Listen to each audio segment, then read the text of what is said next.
ഗസയിലേക്ക് പോകുമ്പോൾ ഗസയിൽ ഇസ്രായേലിന്റെ കൂട്ടക്കൊല തുടരുകയാണ്. 24 മണിക്കൂറിനിടെ 92 പേർ കൊല്ലപ്പെട്ടു. ആക്രമണത്തിനിരയായ 30 പേർ ഭക്ഷണത്തിന് വരി നിന്നവരാണ്. ഭക്ഷണത്തിനായി കാത്തുനിന്ന 300 പേരാണ് ഒരാഴ്ചയ്ക്കിടെ കൊല്ലപ്പെട്ടത്.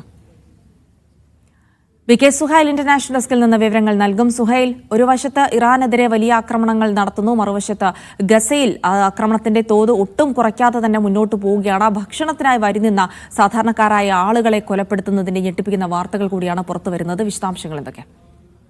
ജിൽസി, ഒട്ടിയ വയറുമായി ഒരു നേരത്തെ ആഹാരത്തിനു വേണ്ടി വരി നിൽക്കുന്ന സാധാരണക്കാരായ ഫലസ്തീനികളെയാണ് നിർദാക്ഷിണം ഇസ്രായേൽ കൊലപ്പെടുത്തിക്കൊണ്ടിരിക്കുന്നത്.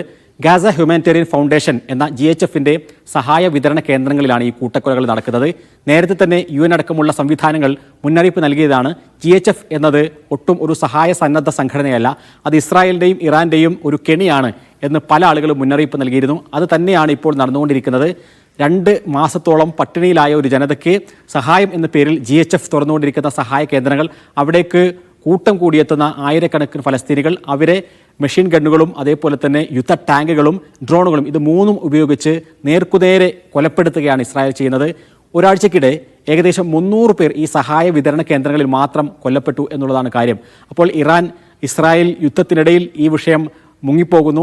സാധാരണക്കാരായ ആളുകളുടെ കൊലപാതകമാണ് നിരന്തരം നടന്നുകൊണ്ടിരിക്കുന്നത്. മറ്റിടങ്ങളിലും ബോംബാക്രമണം നടന്നുകൊണ്ടിരിക്കുന്നത്. ആകെ 24 മണിക്കൂറിനിടെ 92 പേർ കൊല്ലപ്പെട്ടു. സഹായ വിതരണ കേന്ദ്രത്തിൽ മാത്രം 30-ലേറെ പേർ കൊല്ലപ്പെട്ടു എന്നുള്ളതാണ് വാർത്തകൾ.